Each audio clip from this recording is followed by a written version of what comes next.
İyi günler arkadaşlar. Kanalımıza hoş geldiniz. Bugün yine sizler için yepyeni videolarla karşınızdayım. İki başarılı oyuncularımız Elçin Sangu ve Barış Ardus'tan güzel paylaşımlarını sizler için hazırladık.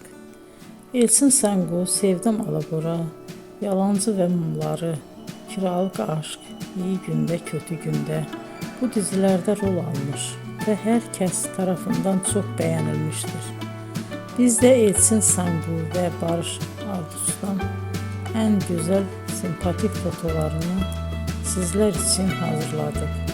Bu karelerin devamını istiyorsanızsa emeğe saygı olarak kanalımıza abone olup yorum yazmayı unutmayın arkadaşlar.